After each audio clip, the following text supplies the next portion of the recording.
La historia de Noé y el diluvio es una de las narrativas más conocidas y fascinantes en la historia bíblica.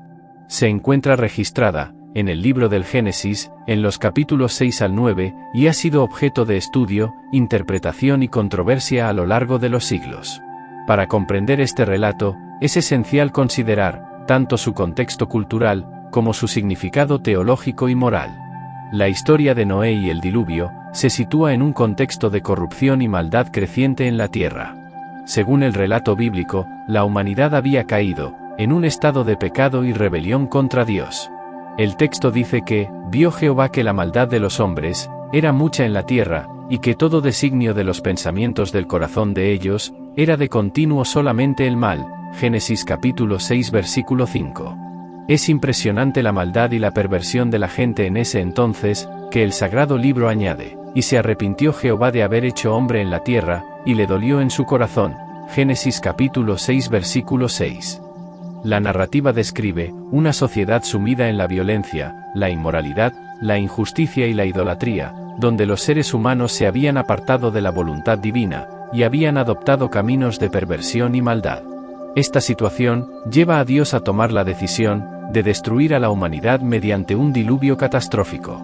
Si estás viendo por primera vez mi video, te cuento que aquí subimos contenidos que responden a todas tus preguntas difíciles sobre Dios y su palabra. Así que, si quieres seguir aprendiendo y crecer en tu vida espiritual, te sugiero que te suscribas a este canal ahora, no te cuesta nada, y actives la campana de notificaciones, para que puedas ser avisado por YouTube cada vez que subimos un nuevo video, para no perderte ninguno de nuestros contenidos. Bueno, seguimos hablando de Noé y el diluvio. En medio de esa corrupción generalizada, Dios encuentra a un hombre justo y fiel llamado Noé. Se describe a Noé como un hombre íntegro, que caminaba con Dios en medio de una generación depravada. Dios decide revelarse a Noé y comunicarle sus planes de destrucción y salvación. Le ordena construir un arca, para salvarse a sí mismo, a su familia y a una pareja de cada especie de animales terrestres, de la inminente catástrofe. El tamaño del arca es detallado en Génesis, capítulo 6, versículos 14 al 16. Según estas indicaciones, el arca tendría unas dimensiones aproximadas, de 300 codos de longitud, que equivale a 137 metros de largo, 50 codos de anchura, o sea 23 metros de ancho, y de 30 codos su altura, es decir 14 metros de alto. Tenía que ser de 3 pisos, lo que le proporcionaría suficiente capacidad para albergar a Noé, su familia y una representación de la biodiversidad terrestre. La construcción del arca se lleva a cabo bajo la dirección y la protección de Dios, y toma varios años completarse. Se cree que Noé logró construir todo, aproximadamente en 120 años. Durante este tiempo, Noé y su familia enfrentan la incredulidad y el escarnio de la gente de ese entonces, que se burlaban de él, porque no creían que vendría un diluvio, pero él y su familia permanecen firmes en su fe y en la obediencia a Dios. Finalmente, llega el día señalado por Dios para el diluvio. Las aguas del cielo y de los abismos se desatan sobre la tierra, inundando todo el mundo conocido, y destruyendo toda forma de vida que no se encuentre protegida en el arca.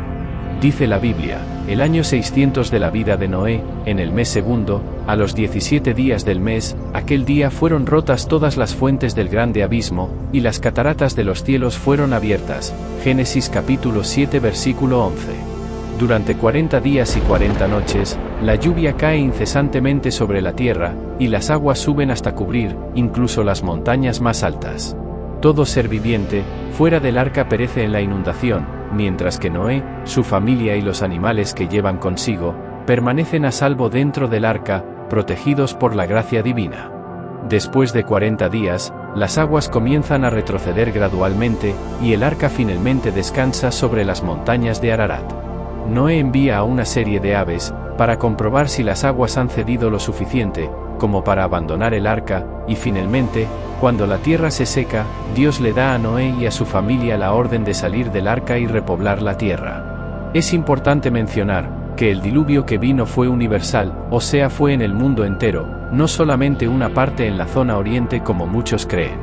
La Biblia no da detalles de cuántos habitantes había en el mundo en ese entonces, Pero según cálculos hechos, de fechas y estudios de las Sagradas Escrituras, desde Adán hasta el diluvio existieron 18 generaciones, y de acuerdo con fórmulas demográficas, la población de la Tierra en ese momento era de aproximadamente de 1030 millones de personas, lo que nos hace pensar que el diluvio fue la peor tragedia que ha sobrecogido a la humanidad en ese entonces.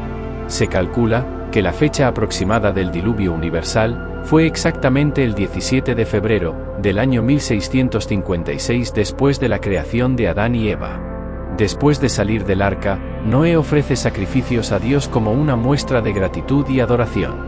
En respuesta a este acto de fe, Dios establece un pacto con Noé y con toda la humanidad, prometiendo que nunca más destruirá toda forma de vida con un diluvio.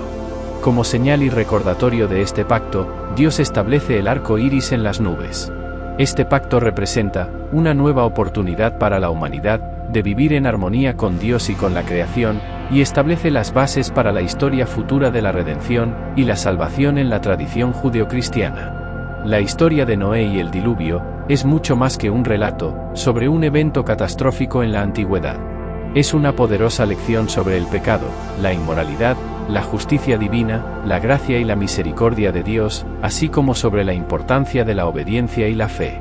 A través de esta historia, se nos recuerda la naturaleza destructiva del pecado y sus consecuencias devastadoras, pero también se nos ofrece la esperanza de la redención y la restauración, a través del arrepentimiento y la fe en Dios. En última instancia, la historia de Noé y el diluvio nos desafía a reflexionar sobre nuestras propias vidas, y a considerar cómo estamos respondiendo a la voluntad de Dios, en medio de un mundo marcado por el pecado y la injusticia. Nos llama a vivir con integridad, santidad, justicia y fe, confiando en la promesa de que, incluso en medio de las tormentas más oscuras, Dios está con nosotros como un refugio y un Salvador fiel. Bueno, hasta aquí nuestro relato acerca de Noé y el diluvio. Espero que hayas aprendido algo con nosotros hoy en este contenido. No te olvides suscribirte a mi canal y darle like a este video, para recibir más contenidos como este. Nos vemos en el próximo video. Bendiciones.